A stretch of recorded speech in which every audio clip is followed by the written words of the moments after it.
Comment est-ce qu'on fait pour se mettre d'accord avec quelqu'un? Comment est-ce qu'on fait quand on a vraiment des opinions qui divergent, des opinions qui sont très différentes et qu'on veut justement accorder un petit peu nos violons pour pouvoir comprendre comment l'autre il perçoit les choses et également avoir une relation qui soit un petit peu plus saine. Justement, dans cette vidéo, c'est ce dont j'aimerais parler. J'aimerais parler un petit peu de concepts qui peuvent être flous parfois, qui sont tout simplement la réalité. Qu'est-ce qui est réel? Qu'est-ce que c'est que la réalité en fin de compte? La réalité, notre réalité déjà, ça démarre avec la perception. Comment se crée notre perception? La perception, déjà, elle se fait par nos cinq sens. Je ne vais pas vous les expliquer, vous les connaissez déjà. L'ouïe, elle, par exemple, c'est simplement des ondes qui vont venir jusqu'à notre oreille externe, qui va transmettre des vibrations à notre tympan, ensuite au marteau, à l'enclume, à l'étrier. L'étrier, lui, il va venir faire une pression sur la fenêtre ovale, et la fenêtre ovale, c'est vraiment ce qui scinde l'oreille en deux, avec une partie où il y a tout l'air ambiant, et l'autre partie où là, ça va être du liquide. La fenêtre ovale, elle, quand elle va bouger, elle va venir effectuer simplement une variation de pression dans la clochée. Et ainsi de suite, le signal se répète jusqu'à ce qu'on arrive aux cellules ciliées qui, elles, vont tout simplement interpréter tous ces signaux mécaniques en signaux électriques. Elle va les envoyer à notre cerveau et là, notre cerveau va dire « Ok, j'entends ». Le visuel, lui, c'est une absorption de lumière qui traverse la cornée, qui va arriver sur des photorécepteurs qui se trouvent tout au fond de l'œil. Les photorécepteurs, à partir de là, ils ont à peu près 75% de l'image finale et ils vont envoyer les signaux électriques vers des neurones de la rétine pour finaliser l'image générale et après ils vont transmettre via le nerf optique au cerveau afin qu'on puisse traiter et comprendre l'information. Ce que je veux dire par là, c'est qu'on n'est jamais réellement en contact avec la réalité. On n'est pas en contact puisque ce n'est que des messages électriques qui se transmettent et qui donc avec notre interprétation nous amènent à croire que c'est telle ou telle chose. Alors ok, on s'est mis d'accord, tout le monde s'est mis d'accord pour dire que le rouge était rouge, pour dire que ça s'appelait un vert, pour voilà, dire ce genre de choses. Mais finalement, on est sûr de rien, parce que les choses évoluent et il y a 2000 ans, on croyait que la Terre était plate.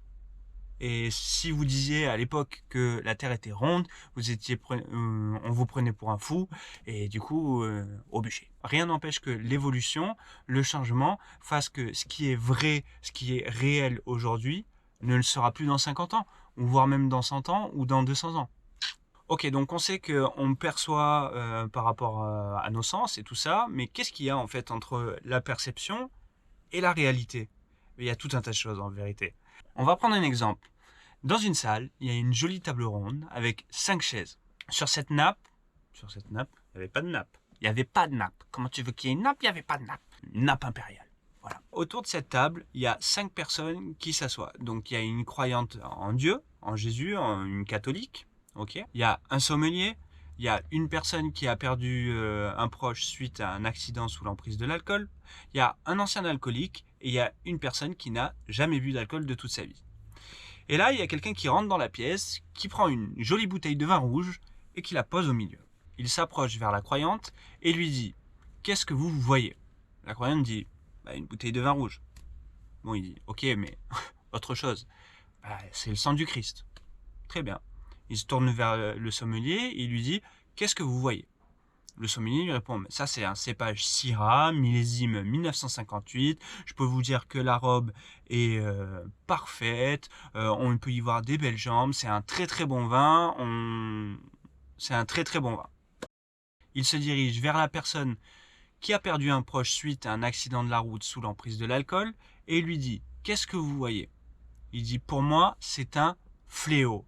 C'est un fléau, il y a X personnes qui meurent sur la route à cause de ça, il y a X personnes qui meurent d'un cancer du foie à cause du vin, il y a nanana. La personne se dirige vers l'ancien alcoolique et il lui demande « Qu'est-ce que vous voyez ?»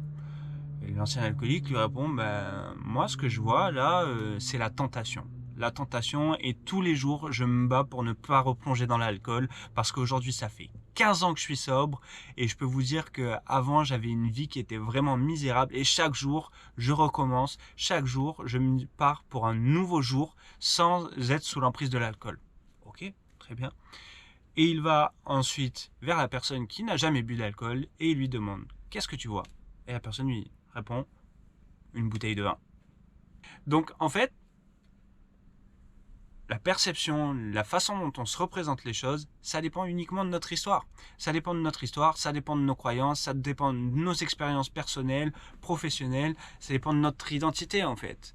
Et une bouteille de vin, en réalité, c'est une bouteille de vin. Une bouteille de vin, c'est du vin rouge, il y a de l'alcool dedans, mais on peut faire plein de choses avec. On peut juste déguster un petit verre, on peut faire de la cuisine avec sans qu'il y ait aucun alcool dedans, on peut aussi se bourrer la gueule complètement. Voilà, tout dépend en fait de la perception qu'on a des choses et donc forcément on va avoir une interaction qui est différente avec cette chose-là. La personne qui n'a jamais bu d'alcool de toute sa vie, elle n'y voit pas le mal. Elle voit rien de spécial là-dedans, elle voit que c'est une bouteille de vin. Alors que la personne qui est un ancien alcoolique, pour lui, c'est la tentation, c'est voilà. Et la personne qui, lui, a perdu un proche parce que justement, il était sous l'emprise d'alcool au volant, eh bien, il pourra que vous dire que c'est quelque chose, c'est un fléau. Et encore, ça dépendra évidemment de chaque personne. Notre perception, elle passe par 6 étapes. Il y a la perception, le contact qu'on a avec, enfin, le manque de contact qu'on a avec l'objet en question, qu'on perçoit par nos sens, par des signaux électriques. Ensuite viennent les croyances, les jugements, les valeurs, notre histoire personnelle, notre expérience qu'on a vécue par rapport à cette chose-là. Voilà, tout ce qui va englober ce qu'on appelle les filtres. Ensuite va naître des pensées. On pense à quelque chose, de ces pensées va naître une émotion, de cette émotion un comportement et de comportement la réalité. 6 étapes.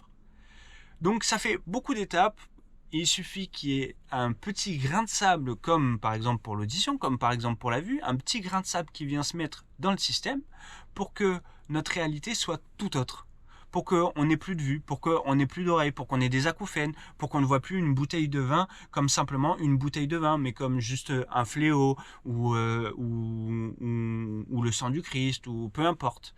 Donc c'est vraiment ça sur lequel je voulais insister et notamment il y a cette image qui est très très connue, cette image que vous voyez là, l'image du 6.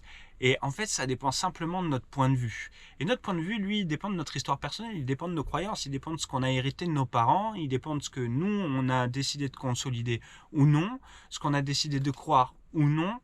Et en fait, c'est simplement un point de vue qui est différent. Arthur Schopenhauer, qui est un grand philosophe allemand, qui s'est lui-même inspiré de Platon, Emmanuel Kant et d'autres, a dit « Malgré un même environnement, chacun vit dans son propre monde ». Pour moi, c'est extrêmement parlant parce que chacun a son monde, chacun a ses représentations, chacun a ses croyances, chacun a ses façons de voir les choses. Et même si on s'accorde pour dire aujourd'hui que, par exemple, l'alcoolisme ou telle chose, c'est cette définition dans le dictionnaire, moi je vous invite vraiment à développer votre propre libre arbitre et votre propre définition de ce qui est vraiment l'alcoolisme. Parce que si vous discutez avec une personne, peut-être que pour lui, l'alcoolisme, c'est boire un verre de vin par jour. Et dans ce cas-là, on peut considérer que vous êtes alcoolique. Peut-être que pour quelqu'un d'autre, l'alcoolisme, c'est à partir du moment où tu recherches à être ivre, t'es alcoolique. À partir du moment où t'es bourré tous les soirs, t'es alcoolique. Si tu bois une goutte dans ta vie, t'es alcoolique. Enfin, je veux dire, les visions peuvent varier énormément. En fait, pour pouvoir avoir une réelle communication entre deux personnes, il faut apprendre à rentrer dans le monde de l'autre. Il faut apprendre à savoir comment lui il perçoit les choses, comment il perçoit telle et telle action, comment il perçoit sa vie, comment il perçoit sa famille, comment il perçoit le boulot et tout ça. Et une fois qu'on a compris comment un petit peu il arrive à se représenter son monde, comment il perçoit, là on peut avoir un réel échange. Et ce qui peut être vraiment intéressant aussi, c'est de s'émerveiller de ces choses-là. Par exemple, si moi, aujourd'hui, je suis pas croyant, et si Pierre est croyant, et je discute avec Pierre, ben peut-être que je peux simplement m'émerveiller de la façon dont il a de croire en Dieu. Moi, ça m'intéresse pas, mais je suis pas obligé de défendre mon bout de gras et je suis pas obligé de forcément, avec fermeté, dire ah ben non, je suis désolé, mais Dieu, ça n'existe pas pour telle et telle raison. Je peux simplement m'émerveiller en fait et dire ah ouais, c'est génial, tu penses comme ça, c'est génial, je trouve ça super cool, peut-être que ça peut m'intéresser ou pas du tout. peu importe en fait, chacun est différent, chacun a son unicité et je pense que c'est là où on peut vraiment en fait se respecter les uns des autres, parce que pour moi le respect c'est pas uniquement bonjour, au revoir, merci, mais se respecter c'est aussi respecter la vision de l'autre. C'est aussi respecter que moi je pense d'une manière et toi tu ne penses pas de la même manière. Arrêtez de vouloir avoir toujours raison. Pour moi, c'est quelque chose d'extrêmement important. Accepter que l'autre est dans son monde, qu'il a sa propre vision de la réalité. Alors, en fait, en partant de ce postulat, à quoi bon chercher à avoir raison? Puisque l'autre, il a raison, il est dans son monde, il a ses croyances, il a ses petits trucs qui sont imbriqués, et tous les jours, il renforce ses croyances en voyant telle et telle chose qui se passe dans sa vie qui ne viennent qu'alimenter ses croyances. Donc en fait, à quoi bon essayer d'avoir raison? Puisque lui, il a raison dans son monde. Moi, j'ai raison dans le mien. Pourquoi livrer cette bataille inutile qui au final fait perdre de l'énergie à tout le monde? Alors il y a des gens qui se nourrissent de ça, évidemment.